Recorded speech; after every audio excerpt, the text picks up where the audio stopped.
I was walking down the steps and all of a sudden I couldn't breathe. And I mean, I couldn't get any oxygen. I just couldn't breathe. So immediately I dialed 911. I went in and they said I had pneumonia along with it.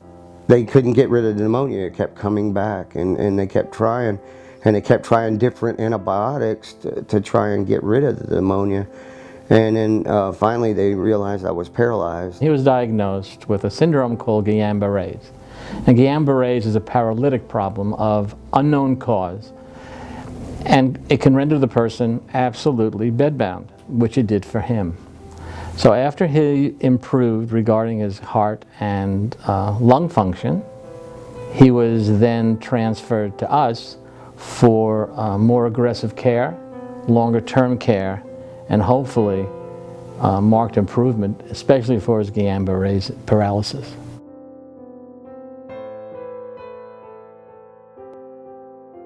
I didn't know what was going to happen to me. I had doctors telling me that it's a possibility I wouldn't walk for 6 months or even a year, or I would have limited use of my arms. When he got here, there was no study that we found that tried to come up with a reason for his Guillain-Barré. So we took a look at all the possibilities, which were multiple. And what we decided to do was to discontinue any medications that could potentially be involved in this paralysis. Between the Guillain-Barré problem, weakness, between the depressive problem because of his illness and multi-organ failure, because of his hypercholesterolemia and because of his heart condition, all of that group of medications were potentially involved in fall problems, muscular problems, whatever. So when these were changed, as time progressed, he too progressed.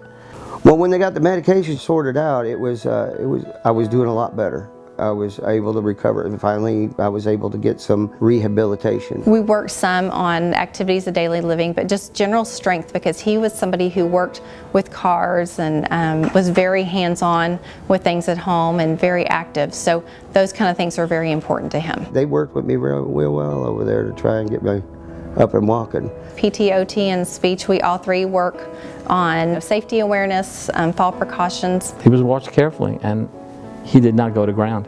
From the organ standpoints, his behavior standpoints, and his improvement regarding his Guillain-Barré, he did very well, and that was not only important, but very satisfying. I could walk out of Kindred. Most happy to be back to that I can actually work in the shop. He just looks like a different person. He looks happy, and it makes me feel good that I was just a small part of that. Without them, I'm telling you, it would have been a rough road, It was much better now.